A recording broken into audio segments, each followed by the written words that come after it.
Good day, everyone, and welcome to the Bank of America first quarter earnings announcement. At this time, all participants are in a listen-only mode. Later, you'll have the opportunity to ask questions during the question and answer session. You may register to ask a question at any time by pressing star and 1 on your touch-tone phone. Please note today's call is being recorded, and it's now my pleasure to turn the conference over to Lee McEntire. Please go ahead. Good morning. Thank you for joining the call to review our first quarter results. Hopefully you've all had a chance to review our earnings release documents.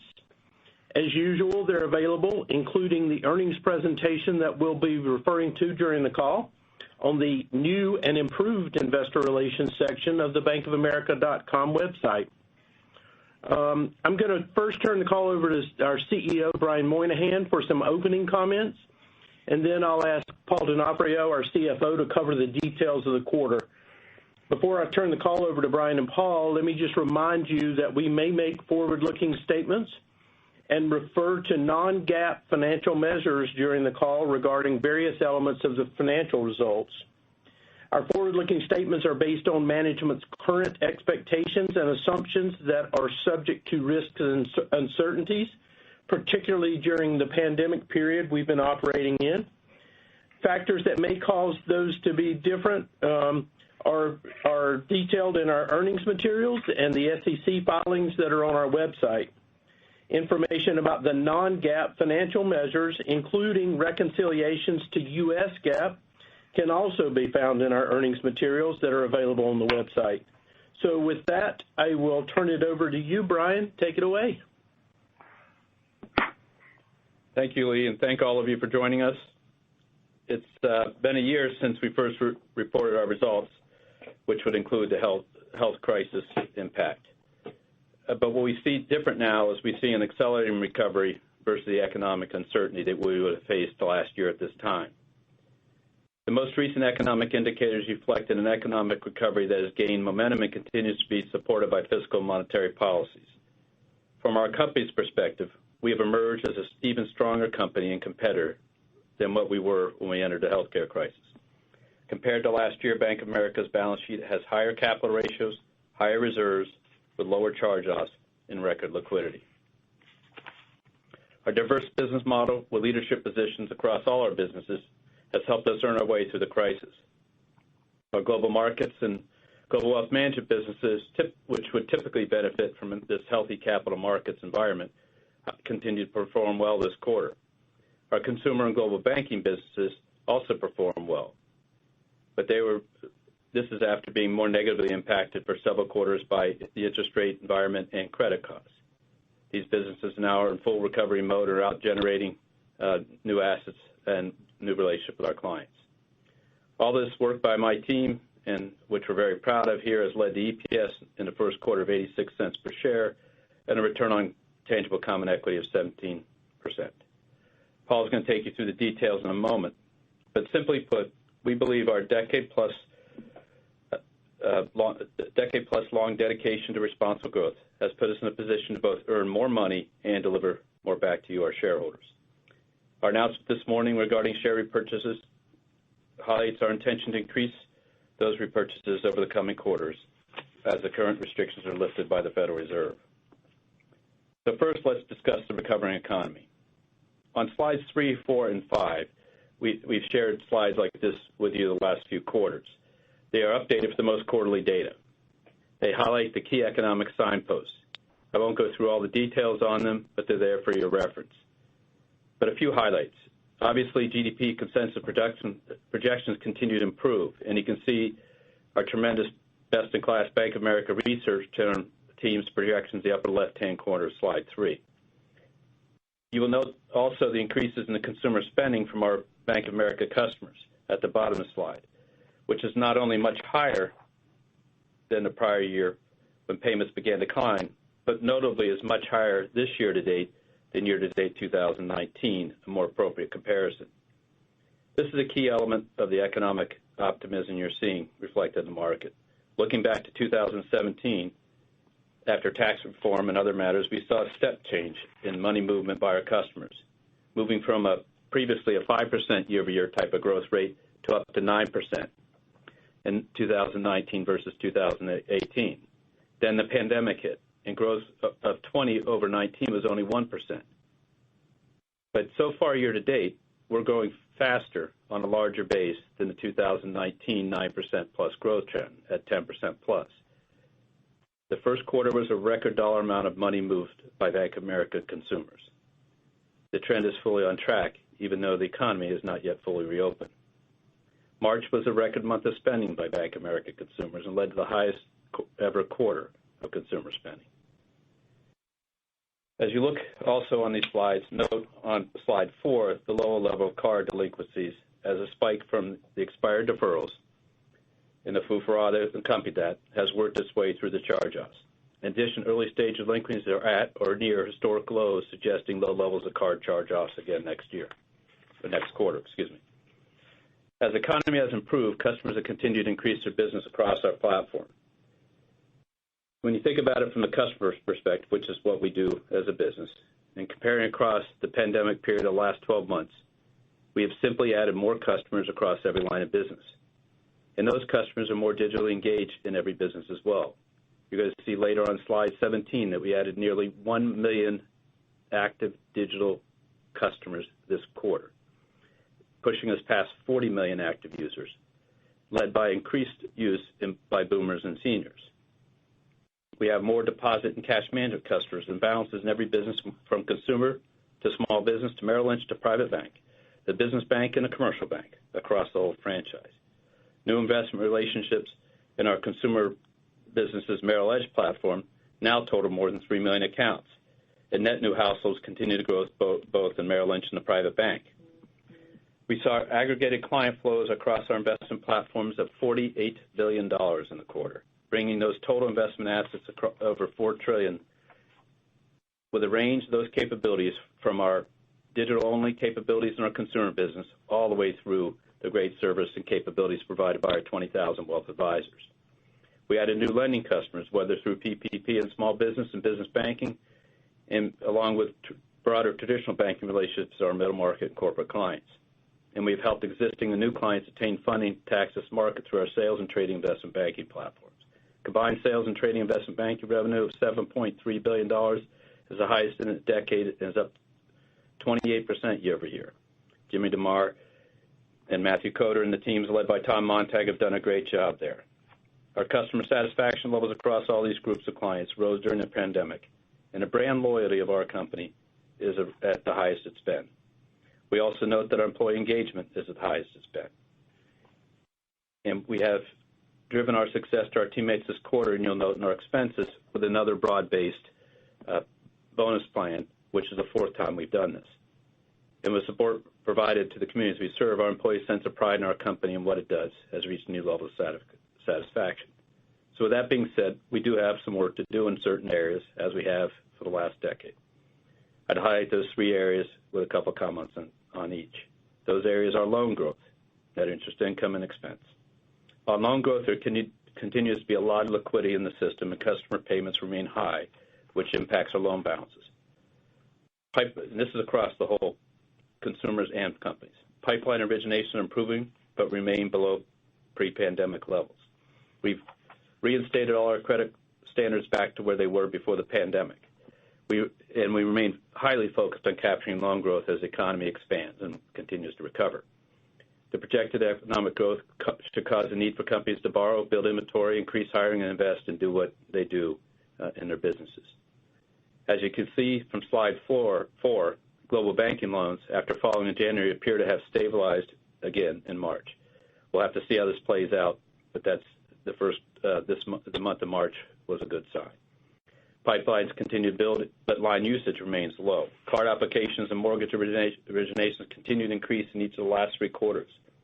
This, along with more mortgage rates moving higher and driving lower prepayments and runoff of current mortgage loans, sets up consumer loan growth. That strong customer liquidity obviously negatively impacts loan growth, but it has benefited credit cost. We saw Q1 net charge-offs remain below pre-pandemic levels in dollars and percentage, further supporting reduction in our credit reserves this quarter. Now, on net interest income. We told you 6 months ago that we believe the third quarter would be the trough, and has proven to be so. Despite the drawdown of loans and 2 less days of interest in this current quarter, NII was flat to fourth quarter of last year. As we move through 2021, we believe the benefits from a steepened interest rate curve should begin to work its way into our revenue, driven by continued investment of our liquidity, as well as picking up those lost days of interest. In thinking about the expected NII trajectory this year, in the year ahead, I would set the stage as follows. If the forward interest rate curve materializes and we see modest loan growth in the later quarters of the year, we ought to see NII as we exit the fourth quarter of this year, $1 billion a quarter higher than the most recent level of $10.3 billion in this quarter. The last area I would highlight is expense. We had a large expense this quarter driven by several factors. Some were seasonal impacts, some were good news in that they were volume and revenue-driven impacts, and others were not typical of our normal operating expense due to charges taken. We expect a significant decline as you look forward to the second quarter of 2021 in expense. We've seen the headcount in our company start to work its way back down due to attrition, especially as the specialized programs begin to run their course. I'd also remind you that the first quarter is typically elevated for payroll tax expense, and this year was about $350 million. Next, I would say items $500 million of our increase is driven by the improved activity and higher revenue, which of course is a positive. It's what we're in the business to do. The items I classify as differing from our typical costs were as follows. First, given the progress made in our digital engagement with our customers and other customer traffic behavior, we will continue to rationalize real estate for our teammates and our customers and recorded an impairment charge to do that of $240 million in the quarter. Second, a portion of the equity awarded last year to our global bank for last year's work for our global banking markets teammates, we had a different retirement rule. And as previously reported, we changed that retirement rule, which caused that to accelerate in full this quarter instead of being amortized over the next 4 years. Other costs worth noting include severance costs and a special incentive award recognizing a broad base of 200,000 teammates for their outstanding efforts during this pandemic. That award, for the fourth time, is built on shared success awards the 3 times prior that was given in 3 previous years. Additionally, COVID expense remains elevated as we continue to help our clients through the various assistance programs established by the government, PPP, unemployment claims, stimulus payment disbursement, and PPP forgiveness.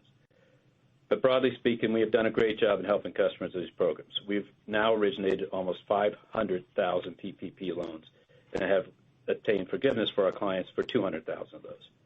We've processed $180 billion in unemployment claims and $73 billion in EIP stimulus payments.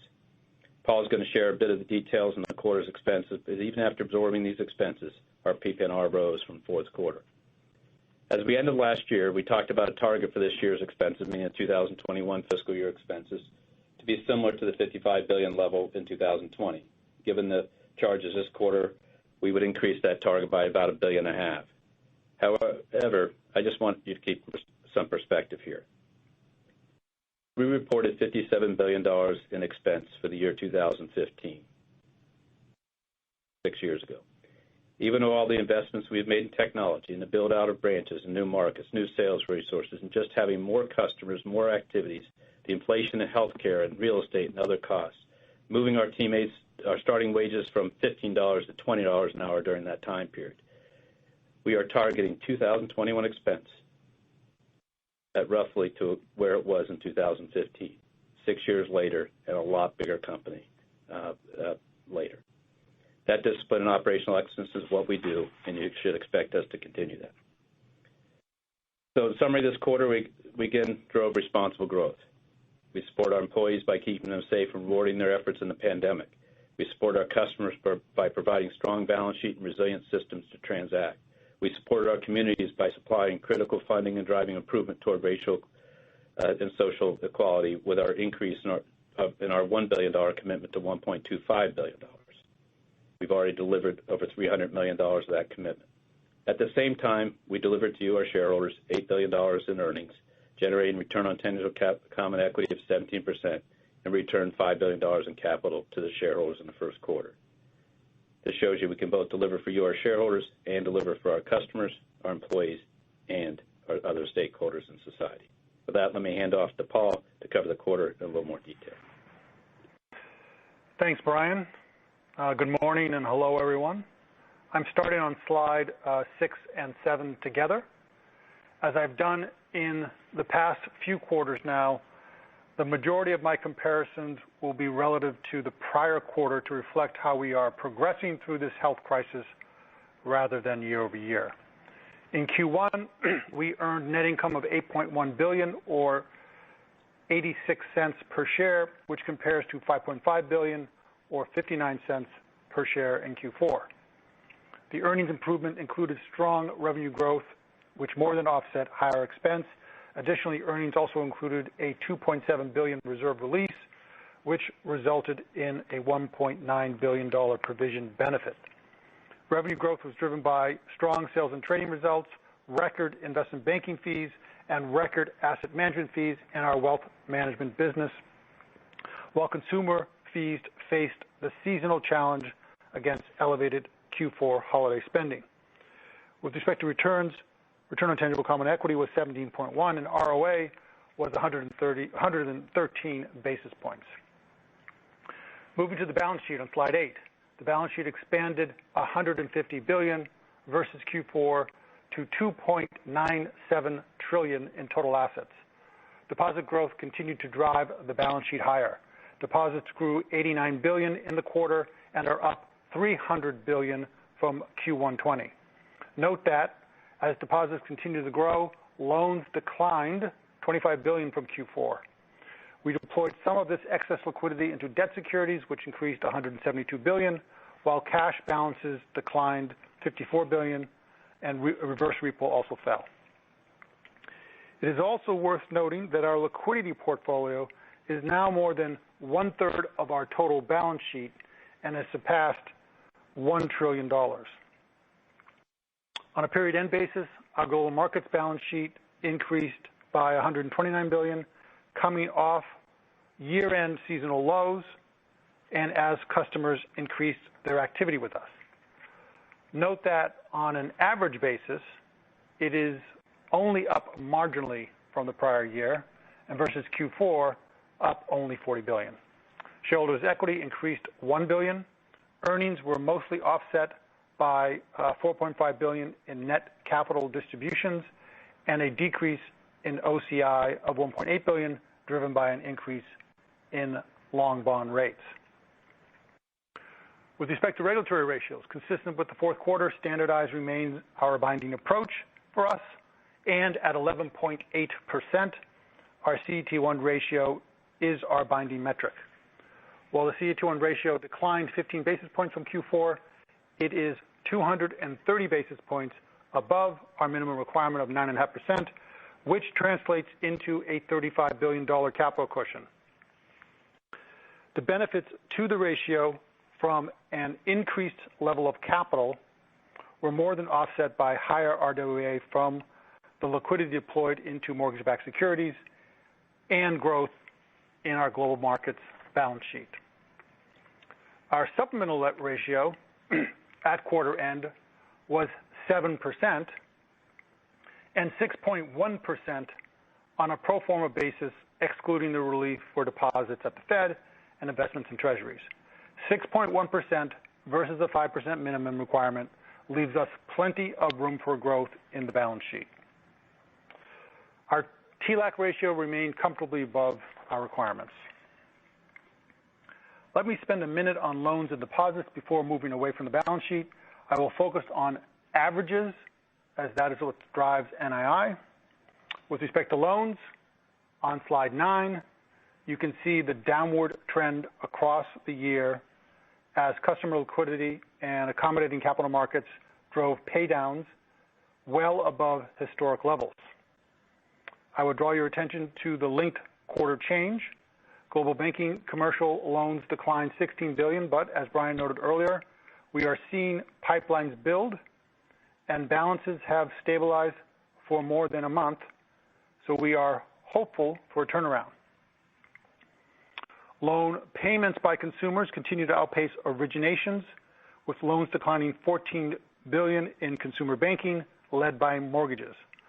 Plus, we saw normal seasonality in our card products as customers paid down holiday balances, with stimulus contributing to the high payment rates.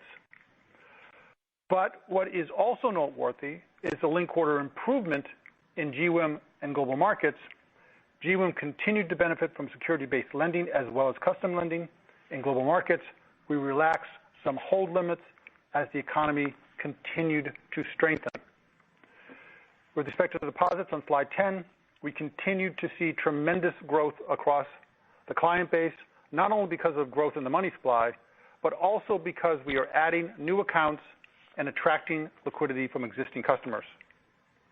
Turning to slide 11 and net interest income. On a GAAP non-FTE basis, NII in Q1 was $10.2 billion, $10.3 billion on an FTE basis. Net interest income declined $1.9 billion from Q1 20, driven by the rate environment and lower loan balances, but was relatively flat to Q4. Compared to Q4, we see this as a good outcome, considering the headwinds of 2 fewer days of interest, lower loan levels, and modestly higher premium amortization expense. These headwinds were mostly offset by the deployment of excess deposits into securities and a benefit of approximately $100 million from a legacy litigation settlement involving some securities. The net interest yield was relatively stable, declining 3 basis points from Q4, and it was flat if you exclude global markets. Reducing cash and repo, we deployed some of our excess liquidity into securities in Q1, split across treasuries and mortgage-backed securities. Securities increased $172 billion from year-end. On a weighted average basis relative to what we were earning on the cash, we improved our yield on that roughly $170 billion by approximately 115 basis points. Now, the improvement in yield could have been higher, however, but similar to Q4 purchases, we hedged a portion of the treasuries purchased with swaps, effectively keeping those securities floating. As you will note, given all the deposit growth and low rates, our asset sensitivity is rising. Our asset sensitivity to rising rates remained significant, highlighting the value of our deposits and customer relationships. Sensitivity is lower from the year-end levels as higher rates and deployment of liquidity into securities increased our baseline, so the sensitivity no longer assumes that liquidity is available to invest at higher rates. A few thoughts on NII for the remainder of the year. But first, please note that these forward-looking comments on NII assume that the forward interest rate curve materializes, that the economy continues to recover, and that we have some fairly modest loan growth in the back half of the year. Given those assumptions, we expect some improvement in premium amortization across the next few quarters if mortgage rates follow the forward curve. At $1.5 billion in Q1, write-off for premium continued to be a headwind as mortgage prepayments remained quite high. So, forward-looking comments include a lot of material moving parts from rates, loan levels, and premium amortization. But as Brian said, we believe 4Q21 NII could rise by as much as $1 billion from this quarter's level.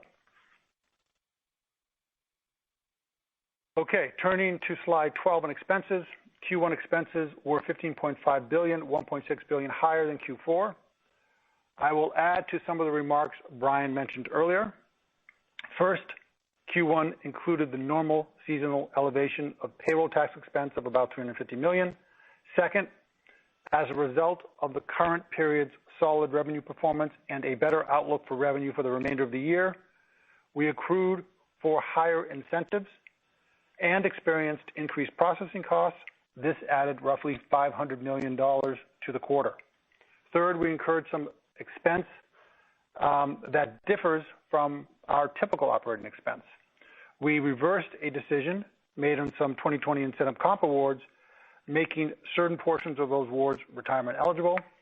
This accelerated approximately $300 million of expense into Q1 that would have been expensed over 4 years. We also recorded an impairment charge of $240 million for real estate realization, and we incurred $160 million of severance charge as we move back towards business as usual with respect to our headcount. This is based on an expectation that as roles get eliminated through process improvement, some associates might choose severance over opportunities to work in a different role in the company.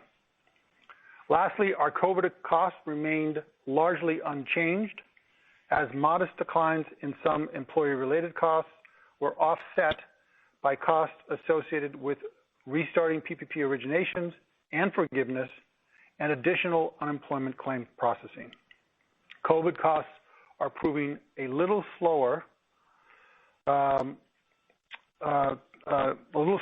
to safely reduce than we had hoped. Turning to asset quality on slide 13, government stimulus and support has helped customers get through this pandemic. That support, coupled with our customer assistance programs and years of underwriting discipline under responsible growth, has resulted in low net charge-offs. Net charge-offs this quarter were $833 million, or 37 basis points of average loans, and were lower than Q4. And they were 14% lower than the fourth quarter of 2019, which was the last quarter before the pandemic, despite an expected increase in card losses of $229 million in Q1. With the exception of a small uptick in small business and the card losses in every other category declined from Q4. Provision was a 1.9 benefit in the quarter as an improvement in the macroeconomic outlook and lower loan balances resulted in a $2.7 billion release of credit reserves. Total consumer reserve releases were $1.4 billion, driven primarily by card, while the commercial release was $1.2 billion. Our allowance as a percent of loans and leases ended the quarter at 1.8%, which still remained well above the 1.27% where we began 2020 following our day one adoption of CECL. With respect to reserve setting assumptions, we continued to include a multitude of scenarios. Based upon our Q1 weighting of those scenarios, GDP is forecasted to return to its 4Q19 level by the end of 2021. The weighted scenario also assumes that the unemployment rate at the end of 2021 will be just north of 6%, which is in line with March unemployment rate. For 2022, the weighted average scenario assumed unemployment just under 5.5% as we exit the year. To the extent the economic outlook and the remaining uncertainties continue to improve, we expect our reserve levels will move lower. On slide 14, we show the credit quality metrics for both our consumer and commercial portfolios. Overall, consumer net charge-offs rose $211 million from Q4, and absent the $229 million increase noted in card, other losses declined. With respect to card losses, given the reduction in late-stage delinquencies in the 180-day pipeline, we expect card losses to be lower in Q2. NPLs remained low despite a small uptick due to consumer real estate deferrals, which have limited expected loss content given healthy LTV ratios. Moving to commercial, net charge-offs declined $296 million from the fourth quarter as the portfolio stabilized with reservable criticized exposure and NPLs declining in the quarter. Overall, given the environment, the asset quality of our commercial book remains solid, and 90% of the exposures are either investment grade or collateralized. Turning to the business segments and starting with consumer banking on slide 15. Consumer banking produced another strong quarter in terms of customer deposits and investment flows, reflecting the strength of our brand, the innovation around digital and deployment of specialists in our centers, all of which has enabled us to capture more than our fair share of the increase in customer liquidity. The segment earned $2.7 billion in Q1 versus $2.6 billion in Q4, as the provision benefit more than offset lower, mostly seasonal revenue and higher expense. Revenue declined 2%, reflecting lower card income from Q4's elevated holiday spending. Expenses moved higher as a result of real estate impairment costs, as well as seasonally higher payroll tax expense. This also caused an increase in our cost of deposits this quarter to 142 basis points. Absent the impairment charge, the cost of deposits would have been 131 basis points. As expected, net charge-offs rose from Q4 due to the flow-through of the bulge in card delinquencies as noted earlier. At a $1.4 billion reserve release resulted in a $617 million provision benefit in the quarter. On slide 16, you can see the significant increase in consumer deposits and investments. Average deposits of $924 billion are up 25% compared to Q1 20, with nearly two-thirds of that growth in checking. Rate paid is down to 3 basis points, as 56% of the deposits are low interest checking. Lastly, note the growth throughout the quarter, as average deposits were up $39 billion from Q4. We covered loans earlier, so I would just note investment balances of $324 billion are up 53% year over year, as customers continue to recognize the value of our online offering. As Brian noted, and as you can see on slide 17, we continued to see improvement in digital enrollment this quarter. 70% of our consumer households use some part of our digital platform this year. We continued to see digital payments and Zelle taking hold across all our businesses. Zelle consumer dollar volume is up 72% year over year. Small business is up 182% year over year. And 90% of our business-to-consumer payments in global banking are now made via Zelle. As you can see, our digital assistant, Erica, continues to add users, capabilities, and usage. Plus, we are applying our success with Erica to other businesses as well. Okay, turning to wealth management, we continued to deliver solid organic growth, serve the comprehensive banking and investing needs of clients, and manage risk responsibly. We experienced strong new household acquisition in a virtual environment and a very competitive market. This resulted in a record quarter with respect to total client flows, including near record AUM flows and record AUM fees. Net income of $881 million improved 6% from Q4, as revenue growth and improvement in provision exceeded an increase in expense.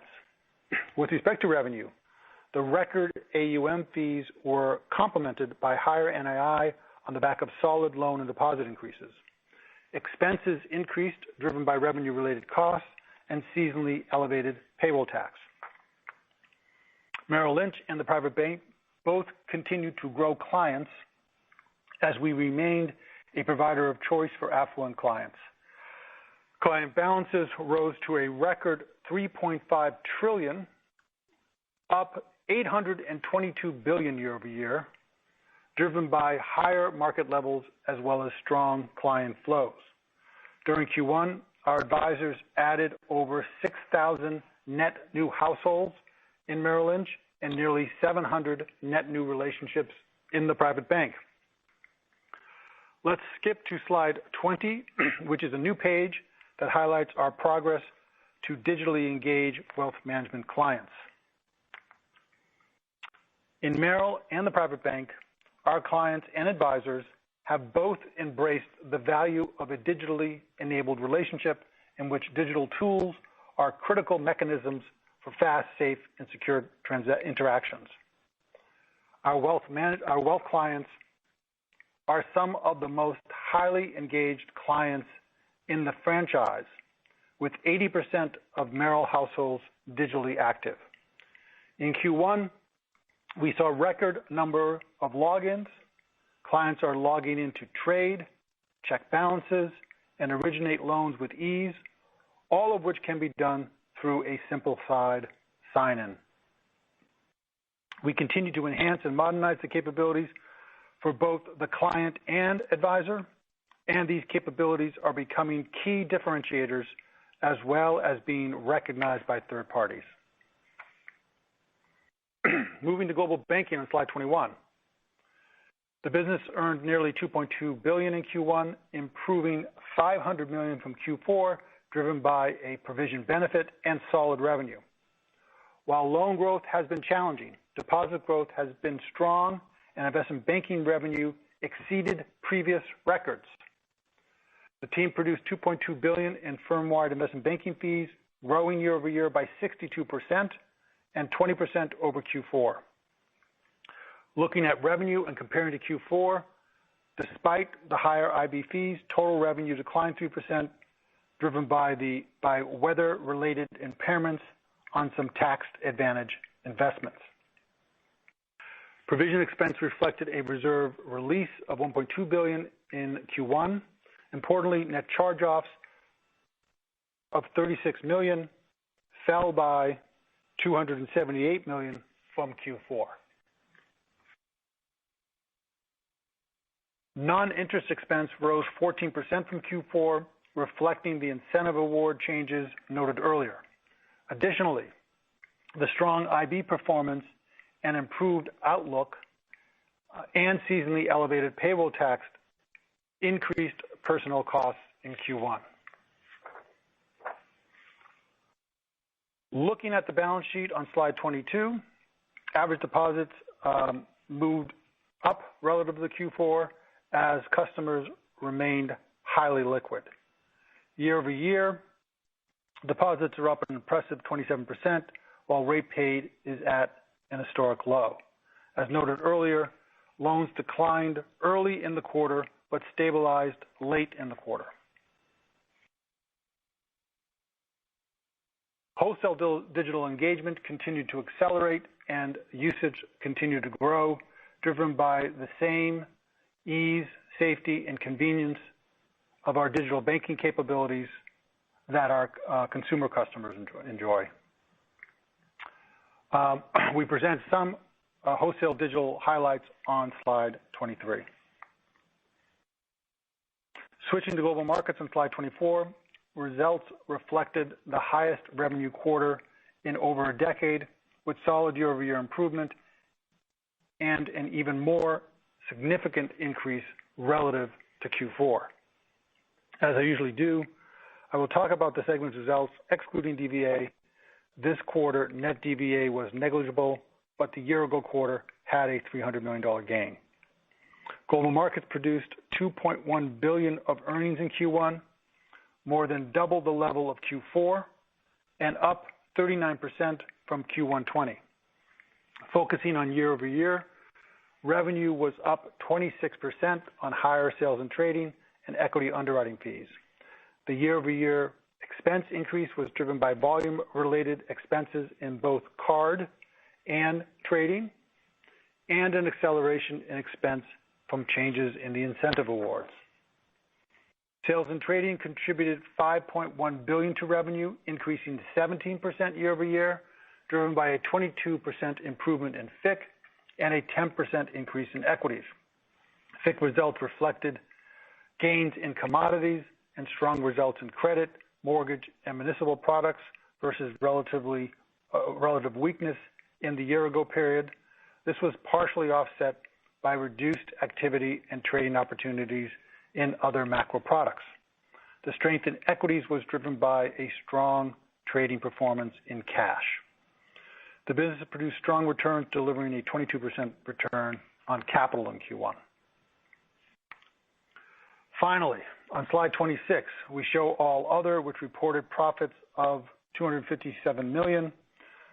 Compared to Q1 20, the improvement in net income was driven by a larger tax benefit given an expected increase in ESG activities this year. The year-ago quarter also included a modest reserve build. Our effective tax rate this quarter was 12%, and excluding the tax credits driven by our portfolio of ESG investments, our tax rate would have been 23%. For the full year, absent any changes in the current tax laws or other unusual items, we expect an effective tax rate to be in the range of 10 to 12%. Okay, with that, let's go to Q&A. And at this time, if you would like to ask a question, please press star and 1 on your touch-tone phone. That's star and 1 on your touch-tone phone. Today we'll go first to Glenn Schorr with Evercore ISI. Please go ahead.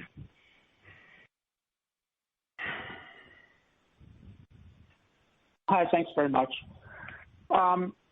I wonder if we could just, you gave us a lot of detail on the expense side. I just wanted to try to get a jumping off point on the second quarter. I think with all your comments, it gets you to the low to mid $14 billion range. Want to see if that's right. And then if you could give us the right perspective, meaning if you look, you all were able to keep total expenses flat for many years while you grew the franchise. Now the economy's growing, capital markets were very strong, and the expense dollars have crept up. But I don't believe B of A has an expense creep problem, but I wonder if you could address that and give us the right perspective to look at. Thanks. Sure. So in terms of the second quarter, I think you're about right. We expect expenses, just north of $14 billion, depending on, the revenue environment and the amount of progress we make in taking down the COVID costs. In terms of your comment about our ability to manage expenses, we agree with you. I think, as Brian noted in his opening comments, we've managed not to increase expenses for years now, and we've absorbed merit increases, investments, minimum wage, improvement in benefits, all the dramatic increase in processing volumes, digital increases. We have sort of, as talked about on other calls, we've been using operational excellence and other, initiatives to basically fund the investments in our future. I think our goal here is to clearly create operating leverage over an extended period of time. We've talked about maybe expenses, rising maybe at a 1% level per year. And I think that's probably the best guidance we could give you. Absent, again, some of the, ins and outs, we had a lot of variability this quarter. And obviously we're sitting here, in the middle of a pandemic with a lot of COVID expenses that have been a little bit more sticky than we had all hoped. But they're going to come out. There's no question about that. And so we'll get back to kind of a normal level of expenses and a very reasonable growth level over the long term relative to revenue. Thank you. That's exactly what I was looking for. Maybe just one other one. We've seen a lot of growth in the private credit markets, and it started out strong in middle market lending. It's transitioning and doing some now large corporate lending. There's specialized lending in aircraft and transportation and maritime. So I'm curious, given the breadth of your franchise, all those things I mentioned are kind of in your backyard. That's just a lending relationship. They don't have the same franchise you have. But curious if you see that the growth in private credit as a significant competitor in your traditional backyard? I'd say, Glenn, that those, depending on the asset, the type of loan, people have been in these markets for years.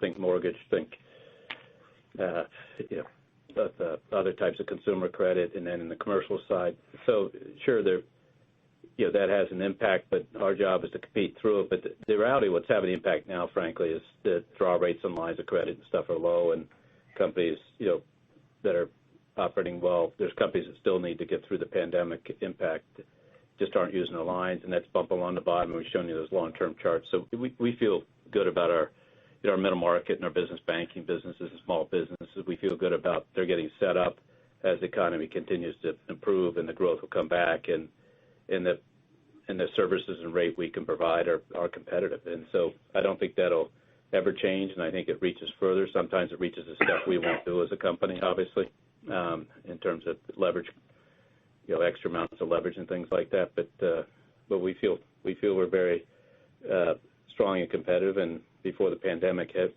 middle market would go mid-single digits, and we'd expect to return back to that level.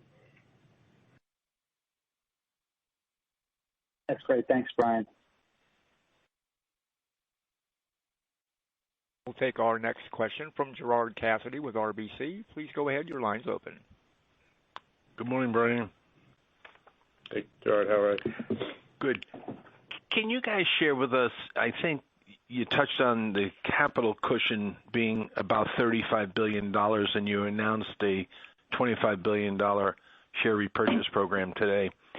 Obviously, with the new stress capital buffer construct that goes into effect in the third quarter, you and your peers will be free to buy back your stock in the fashion in which you see fits best for you guys. Can you give us some color on how you're thinking about that $25 billion buyback, on how it will proceed after you get the okay? I'm assuming you're going to pass CCAR, of course, in June. That gives you the green light to do the buyback. So let's start with a couple things. One is the number goes up this quarter because the average of the 4 quarters is you move forward a quarter, and that's a higher average, so we'll be able to do more this quarter. And then assuming the new rules come into effect in July, we have substantial cushions, and we'll look to bring that cushion down. We're going to maintain a cushion, over our requirement's 9.5. We'll maintain a cushion over that. You'd expect us to move, fairly apace to start to bring us closer to the cushion that was honestly held up, by the suspension last year, this time, of our ability to repurchase stock at all for the first, for the second quarter, third quarter, and fourth quarter of last year, which if you go back and think about our original CCAR filings, we were going to buy back a substantial amount. So we'll get back in the saddle and drive it forward, and also, because the earnings power the company, continue to work the dividend, and so expect us to get right after as soon as we can. Very good. And Paul, you talked about the loan loss reserve levels, and when you compare them to your day one CECL number from January of 2020, obviously you're considerably higher than that number. Can you share with us the outlook for potential loan loss reserve releases, and could you see an environment where you could approach that day one reserve level, considering the economy, when you look at your own forecast that you gave us today, is much stronger than what it was on the day one in January 20? Can you give some further color on that? Sure. Just on reserves, absent a deterioration in environment, which we don't expect, we believe the reserves will continue to come down in the coming quarters as the remaining uncertainties continue to diminish. In terms of the reserve versus sort of day one CECL, every quarter we are reserving based upon the size and mix of our portfolio at that moment, and our view of the future based upon independent sources. So as you think about that, you've got to recognize that our portfolio has changed. For example, card, which as you know has some of the highest reserve rates, is down 25% from day one. So you really need to think about how the mix has changed. You just can't go back to our reserve level on day one, which I think was 127 basis points, if I'm not mistaken, and just apply that to today's numbers. I think you got to do a little bit of a product mix there to get back. We've done that work, and it shows we have still a significant, I'll call it, cushion to day one.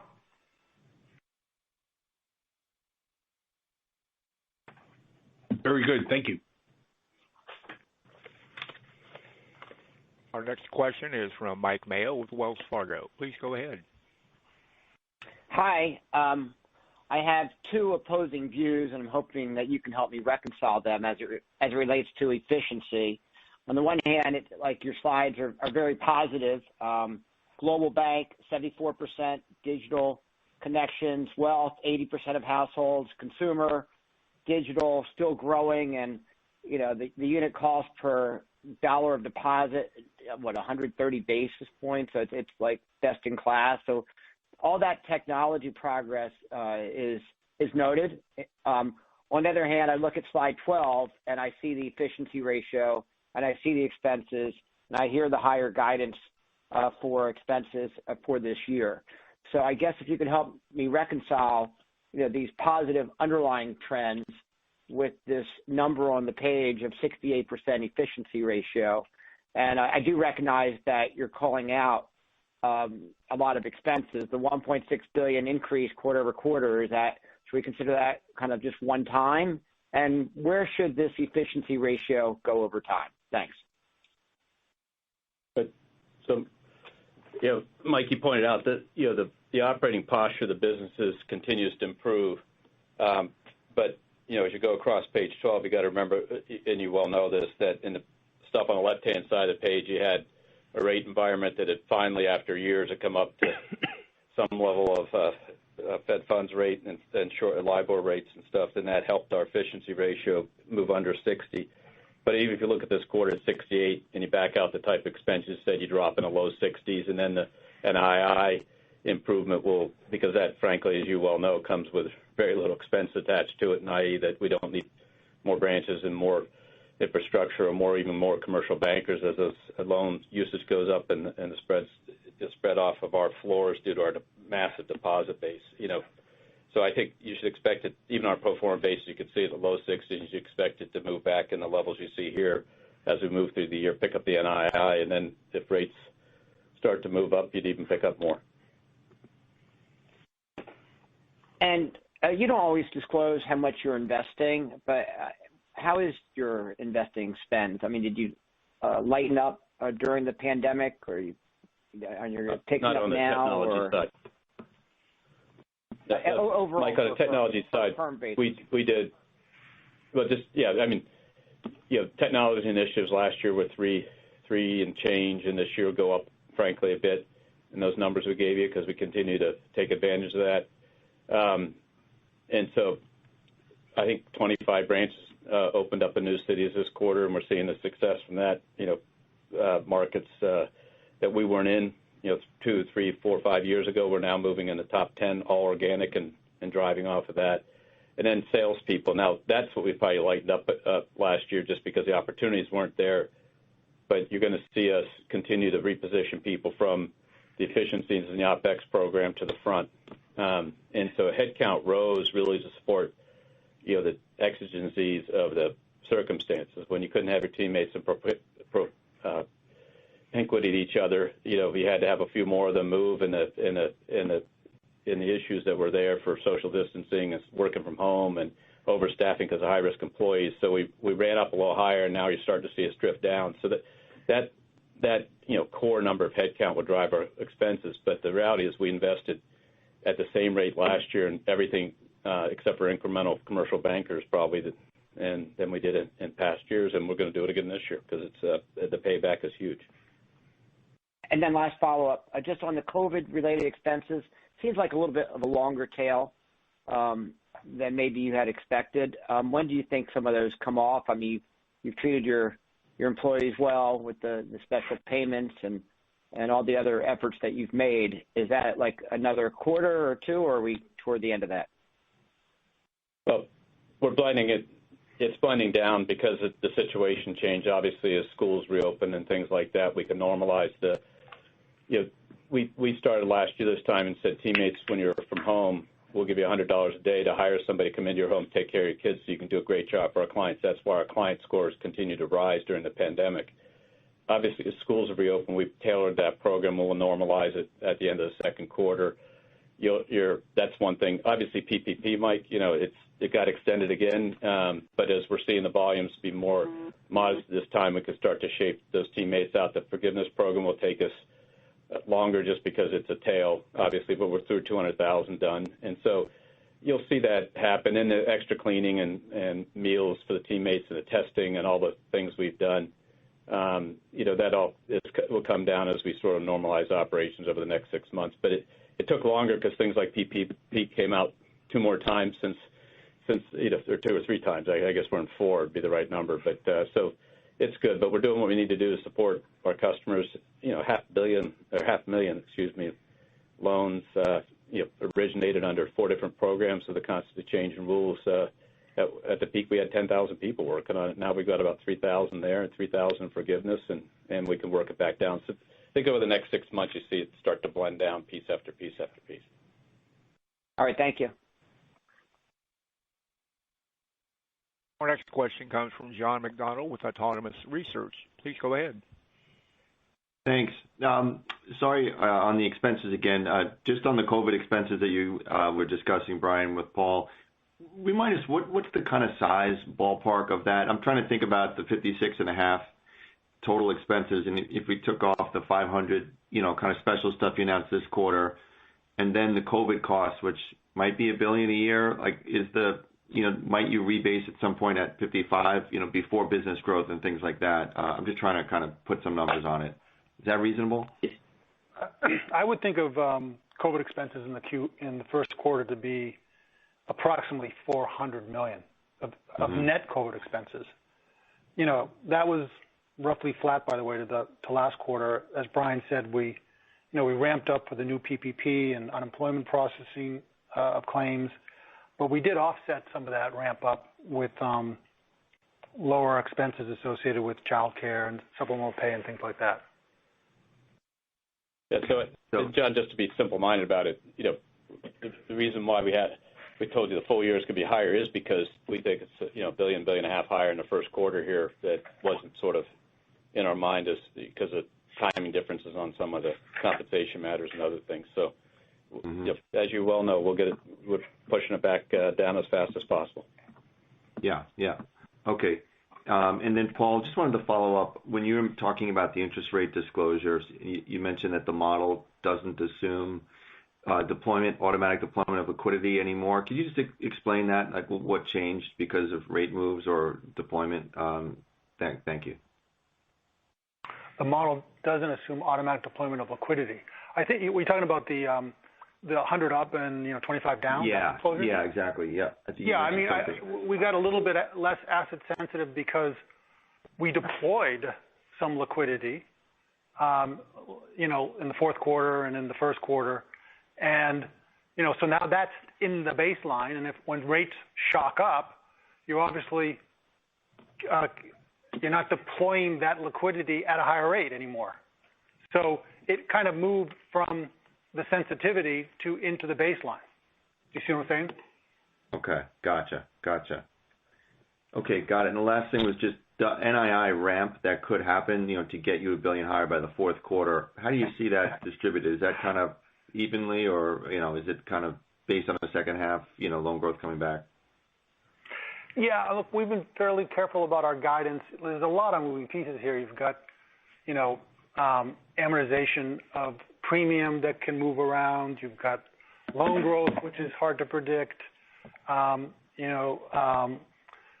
So we want to be careful about, being too specific about how we get from from here to there.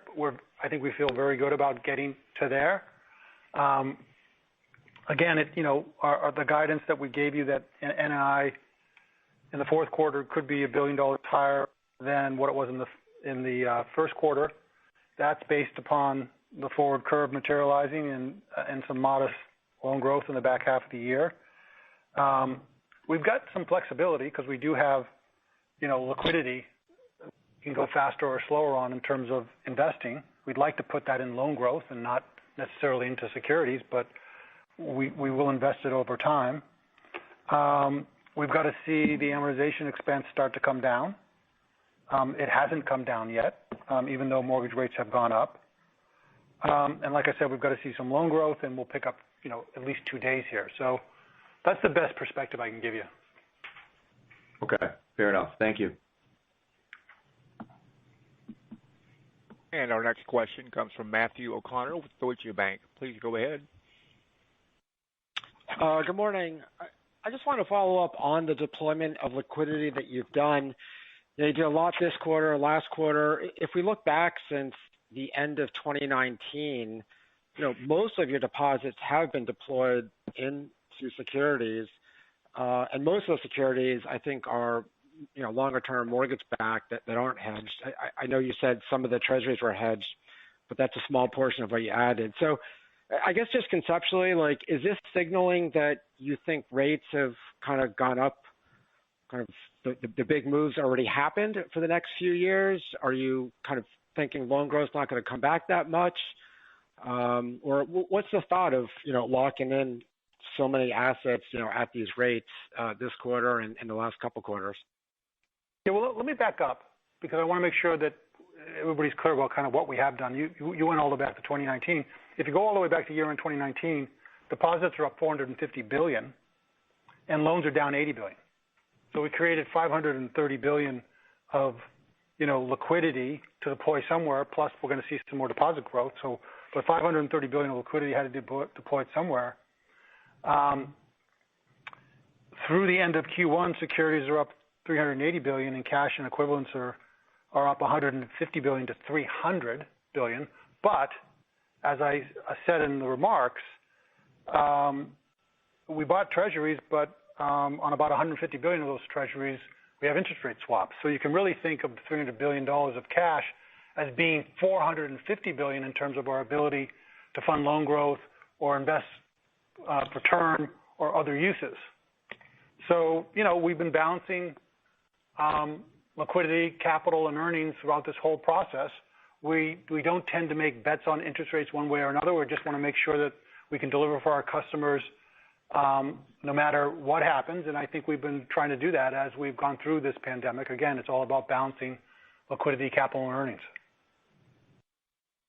Okay. And then just separately, in the prepared remarks, you guys mentioned about increasing hold limits a little bit. I think you were referring to the trading businesses, but if you could just circle back on that concept and give a little more detail on kind of where you were and where you are now in terms of the hold limits. Yeah, sure. I mean, look, we in terms of, if you think about pre-pandemic underwriting criteria, we are on the consumer side, I think, back to pre-pandemic now. In terms of the commercial side, there are still the affected industries that we're watching carefully, but everywhere else, I think we're back to pre-pandemic. And in light of the size of our company, in light of the need for loan growth, I think we're relaxed a little bit on some hold levels, particularly in global markets where they have a more of a moving than storage mentality around loans and what they do for customers. So yeah, we're just taking a few maybe bigger positions than we might have otherwise taken pre-pandemic, but it's no real change in the underwriting standards. The company's bigger, we have more liquidity, we have more capital, so we think all of this is appropriate. Yeah, and that's just with respect to large corporate loans, not the trading book, just to clarify. Yeah, that's right. That's right. Yep. Okay. But just across long good, just to think about it, what's going to drive the company's P&L also is on the consumer side especially, if you look at by business, so the wealth management business actually is growing a little bit. You got the commercial business down and consumers down. Consumers largely down because of mortgage churn, but the big thing that happened is cards came down. And what's been interesting to watch now, and so because we pulled back, this time last year's unemployment went to 15%, everybody pulled back their underwriting criteria, Matt. We've now reinstated, as Paul said, but so what's happened? We did 1 million units of new cards a quarter going into the last year's first quarter. It fell as low as 400. It's back up to 600 and change already and moving north on that. And if you look by month, it's stacking back up. So that's, and if you look at where that's coming from, obviously the branch system, which basically was run at around 2,500 of the 4,300 branches for the last 6, 8 months, 9 months, is only catching back up as it opens up and sales come in. So that bodes well on the obviously on the consumer side, on the cards, which are most important. Mortgages production will continue to get back up, and prepayments will slow down as a slightly higher rate environment. You'll see that bodes well there. GWIM has done has some of the mortgage aspects, but on the type of lending that GWIM does to affluent, wealthy people, they've done a good job, and they've actually seen that grow. And then you go to the business banking, middle market, and that's all line usage, and so that should come through. In order for the economy to expand at 7% this year is what our Bank of America team has it at. At some point, companies have to access capital to meet that final demand, and you should see that usage come up. So even in things like the car business, because there just aren't the cars to sell, you're seeing line usage down at lower levels. So as you think across the things at whole levels and things that Paul's talking about, enable us to push a little harder just because of the sheer size of our company. But if you think about it, think about the flywheel that we have in the company as a production engine, having had necessarily to be slowed down in the crisis with 15% unemployment peaks and the final demand being crushed in the second quarter of last year, then turning that crank back up and just watch that flywheel start to take off. That's what we have good confidence in terms of getting right back on loan growth. But if you add it all together and we grew 5%, it'd be $45 billion of loans. So to Paul's point, you still have tremendous excess capacity because the deposit growth is so strong on core transactional deposits of the commercial and consumers. Understood. That's helpful. Thank you. Our next question is from Betsy Graseck with Morgan Stanley. Please go ahead. Hi, good morning. Hey, Betsy. Question, Brian, on just capital allocation. And, you were one of the only GSIBs to really, kind of trim down so that your GSIB number didn't go up, recently. And I'm wondering if you're thinking about the opportunities there to lean into a higher GSIB, maybe, do more in capital markets. I know traditionally you've been, looking to keep your RWAs in markets very tight. And I'm wondering if there's any thought to maybe leaning in at this stage, given all the excess capital and liquidity that you have. Is that potentially an option that's on the table in addition to the buybacks you discussed earlier? Yeah, so Betsy, and the two are not mutually exclusive at all, except way at the margin, way away from where we are now. But with stock price increases and all the things that go into that calculation, as you well know, and they're not all related to straight risk, in terms of sheer size and stock, just things that go in. It is harder to maintain, where we were at the end of last year, and you might expect that we may move up a bucket and take advantage of that by actually expanding the business in the markets business, if with the opportunities there based on the capabilities that Jimmy and the team and Tom and the team have put together. So why would you do that? The reason why we do that is our clients have been growing, and we've kept it about a third of the size. And even if you took away some of the growth just due to the deposit things, it has come down around 20% the size of the company. And the idea is to keep it in synergy and synchronize it with the company's overall size. But the company's growing around it another step. And so we've told Tom, Tom and the team are working on ideas to continue to do that. We're a little bigger now than we were at year end, obviously, first quarter activity, but you shouldn't expect us to come down. Now, those ratios aren't effective for a bit of time here. So we'll see how it plays out. But if the opportunities are there, we'll take them. The team's done a great job and managed the risk well. You look at the trading results for the quarter, look at it for last quarter, look at throughout the pandemic. They've done a great job in managing risk-reward balance, and we're proud of them and the work they've done, and we're going to support them with some more capital. Okay, that's great, thanks. And then separately, one of the most tedious discussions that I have with people is on, comping your skill set in digital consumer apps and everything you're doing there, not only for consumer but also for corporate and SMBs with, fintech players. And I say it's tedious because you have a huge market presence. Okay, but I don't feel like you're getting your message out there beyond this call. So have you given any thought to, trying to get the message of what you've done for consumers in the digital and the fintech that you actually are bringing to your clients beyond the four walls of your clients? Well, let's always start with the first thing, that the reason why we do this is to serve our clients and do a great job, and it flows through the numbers. As Mike said earlier, the idea that we run this huge consumer business at a cost advantage,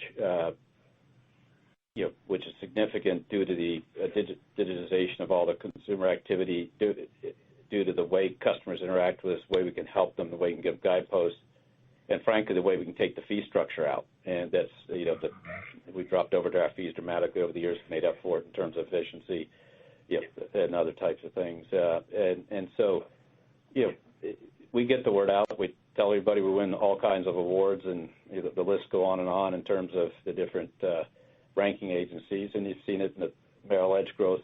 It's over $300 billion now. And so, our job is to do a great job for our customers. And I think I'll leave it to you and your colleagues to debate the relative merits of a fintech versus ours. But I will tell you, for a company making $8 billion and having 40 million new digital customers that are fully active on the consumer side, 500,000 on the digital on the corporate side, the impact on our ability to have expenses be flat from even with extra money of $1.5 billion or so the first quarter from 6 years ago shows you the impact of the ability to digitize this company. And we learned more about this in the last year in areas that we didn't do. So we'll keep pushing it out there. You can help us tell the story, but the reality is that the number one person we want to understand is our customers, and that means attrition.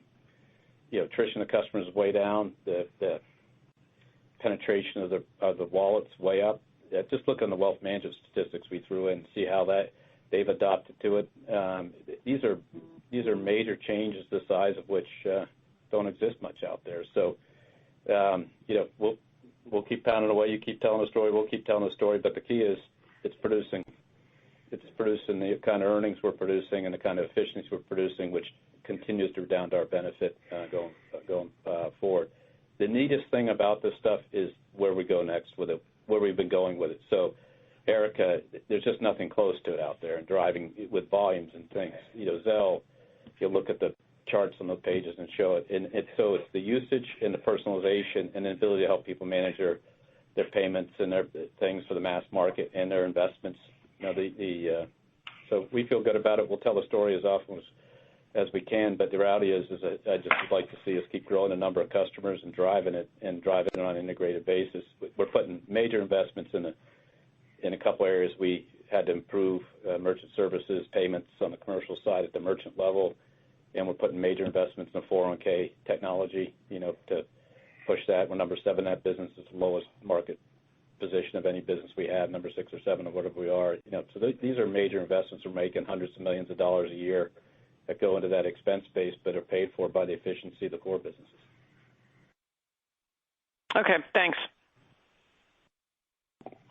And our next question from Steven Chubak with Wolfe Research. Please go ahead. Hi, good morning. So wanted to ask a follow-up on the NII outlook and really specific to premium amortization.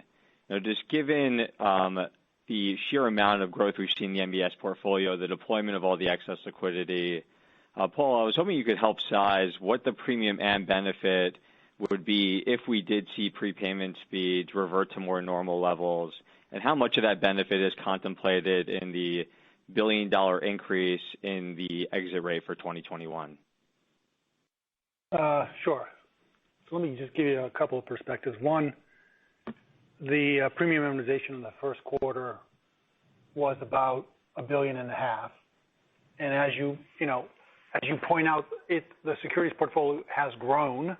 So as you try to size what it could come down to, you just can't go back to last year and look at what it was, because the portfolio has gotten a lot bigger. That's sort of one. Two, as I think about that $1 billion, I would say the most important driver would be the modest loan growth, and the second most important driver would be the reduction in premium amortization. So maybe that's enough guidance right there. Again, we're not going to go down to where it was in Q1. I really think 4Q19, because we've grown so much, but it's going to be meaningful in terms of more than a few $100 million in terms of that guidance we gave you. Okay, understood. And for my follow-up, just wanted to ask on capital. If I look at your SLR ratio, excluding the relief, and your CET1 ratios, if I assume maybe like a 10.5% target on CET1, 5.25 on SLR, the CET1 is still your binding constraint today. But just looking at the sheer amount of balance sheet growth you guys saw this past quarter, I think it was about $150 billion or so. Our analysis suggests that you maybe have another $160 to $200 billion of balance sheet growth headroom before the SLR becomes binding.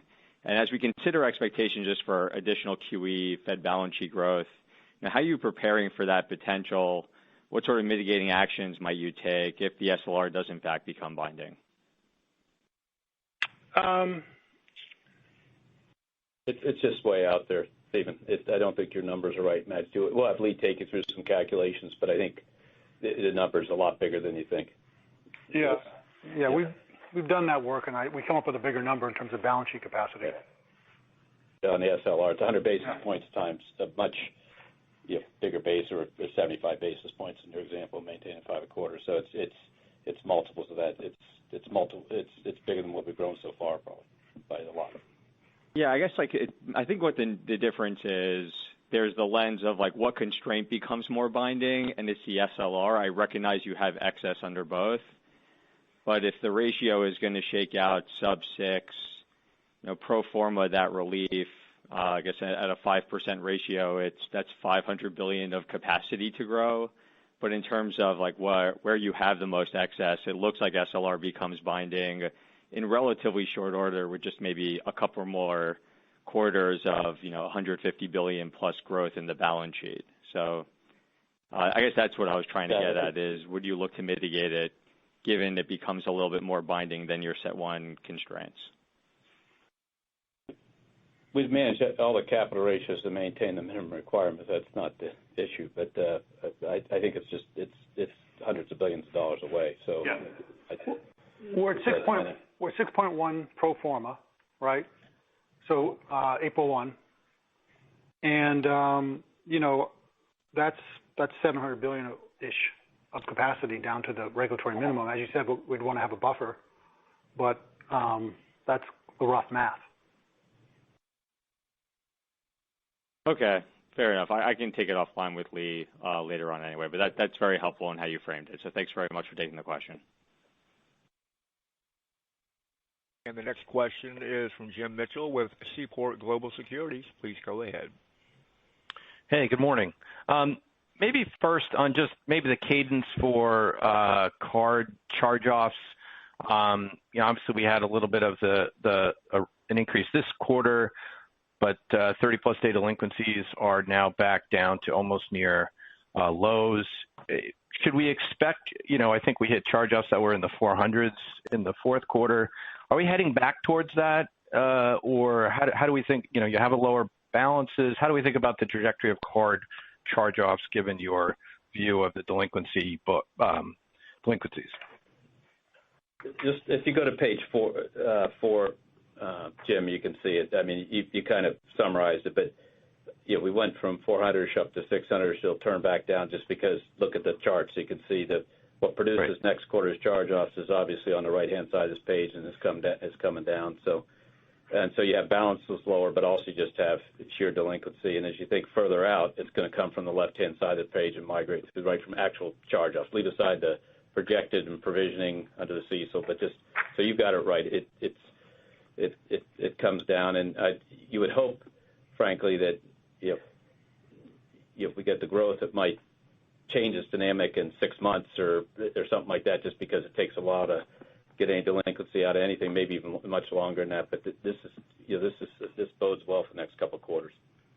Right. So I mean, the reason I ask is that if you look at charge-off ratios late last year, they were lower than pre-COVID levels. So you still think we can sort of keep that very low level, at least for now, until balances maybe start to grow more significantly? Is that the takeaway? But they'll probably, they'll go down as balances grow because there'll be no delinquency. Then, a year later when the delinquency from those balances, whatever minor amount it is, comes through, it might add to it. And so the denominator effect will push even down further on percentages if the balances go up near term. Right. Okay, and maybe my follow-up on the technology side, you guys did an acquisition, a small one, obviously, of Axia in your merchant processing business. Can you just sort of give your thoughts on the opportunity set as you build out that platform? Are there more acquisitions, do you think, involved? What's your excitement level, I guess, of building that platform out? It's a great little company. Company that we can put across the platform, has a wonderful market position where it plays, and we're very proud of the deal. But the key is that you got to go back to the whole history of merchant services. We sold half of it in a joint venture 15 years ago now, or whatever it was. Raised some capital, come forward. We bought it back. Remember, that's one of the reasons why expense run rate moved up by $800-900 million a year. That people forget about is because we brought that in last year for half a year, and it wasn't in 2 years ago. But the reason why we bought it back is really to invest around the platform. So what's exciting about it is things like the acquisition to take us in the medical area. What's exciting about it is the ability to actually sell it through this sales force without having to have a non-owned sales force selling it, in our small business, in our business banking colleagues that thousands of people out there can help deliver the product. And then what's really exciting is the integration of payment scheme that we've been working on, for commercial payments. So it's the integration of the P2B, Zelle to small business, and all these payment gateways, which is outside the traditional merchant business, but you have to be completely flexible along all payment schemes to actually route it much more favorable to the merchant, with very low cost to them, and real-time, contemporaneous value exchange. So what we're doing with real-time payments and Zelle in combination into the business platform through the payment gateways, these are all exciting things. Then you go larger end, it's different elements and blockchain payments and everything else. So that's the core of the business on the commercial side, but it goes all the way from small business all the way up to large companies. And so that investment was part of that. The new investment's part of that, and you'll expect us to keep driving at the implementation. The good news is we're getting the network effect of Zelle and things like that. When you look at those pages, that Zelle's half the credit card charge volume used by our consumers to make payments now. So you noodle on that for a minute. Think 35 million credit card people out there charging. Zelle is reaching half of it. Checks down 25% over the last couple of years in terms of checks written volume by our consumers. So you get the network effect of that, and then you get the merchants to use it with real time. So this is all part of a thing that Tong Nguyen and Mark Monaco and the team are leading, and Fez Ahmed on the commercial side, that you should expect to see a lot of investments have been made, including a major replacement of the system that's coming through the P&L this year, and the change in bringing the people fully on balance sheet. And a lot of investment will be made, including acquisitions like we just made. Okay, that's great color. Thanks, Brian. Our next question is from Ken Usdin with Jefferies. Please go ahead. Hey, thanks. Just one question on just card and stimulus. How do you guys get the sense of how much of the stimulus and incremental deposit growth is sticking around versus now kind of starting to be spent? And what's the trade-off with regards to the staging around that re-leveraging or that balance growth that might start to come over time in the card business specifically? Thanks. I think just on it depends literally when you look in customers' earnings power and things like that. But largely, I think, Paul, last I saw was 30-odd% of the stimulus money has been spent to make it, to be simple-minded about it. And so the other 70% sitting in people's accounts. It's a little differently by stratification of earnings power of the household. And so that's to be spent. That bodes well for economic reopening and stuff. And has it had an effect on balances in card and stuff? Yes, because consumers have used it to pay down their debt. In part of what it has been spent to pay down card balances. And then with the limited travel, you're just not getting as much use. The good news is you watch January to February to March with the virus and vaccine pathways coming to fore. With the you're starting to see the purchase numbers go up, and the payments rate went way up as you observed last year, 30% through last year in this quarter. But you'd expect that might be more constant, and then the usage rate will go up and start to drive some balance growth, which is good news. So the good news is the consumers are healthy from every aspect. We have no deferrals left except for the mortgage business. So all the debate we had about those last year this time through the system, delinquencies down, consumers sitting with money in their accounts, and the economy open up, which bodes well, and that's what you saw in the retail sales numbers today. And you expect those numbers to even be higher in the month of April because March was a partly reopened month, and the weather isn't too pleasant in the Northeast to go out and eat, even if you want to eat outside. So in the northern parts of the central country. Okay, got it. And that's the offset. The offset is in Jim's question about that better credit could stick as an offset as well if there's still 70% sitting around. So we'll take that trade-off. Yeah. And remember where we play, where we lend money in the consumer space, we never came close to what the projected losses were. We decided that the models projected it. You knew by watching the consumer delinquency and unemployment levels of our consumers, they were much lower than society, and as that became clearer, that's what you're seeing coming through the reserve releases right now. All right, thanks, Brian. Thank you. It appears we have no further questions. I'll return the floor to our presenters for closing remarks. All right. Well, thank all of you for joining us. Thank you, and the company produced 86 cents of earnings per share, $8 billion. Return on tangible common equity is 17%. We look forward to talking to you next quarter, and we'll continue to drive responsible growth while we're doing that. Thank you. We'll conclude today's program. Thanks for your participation. You may now disconnect.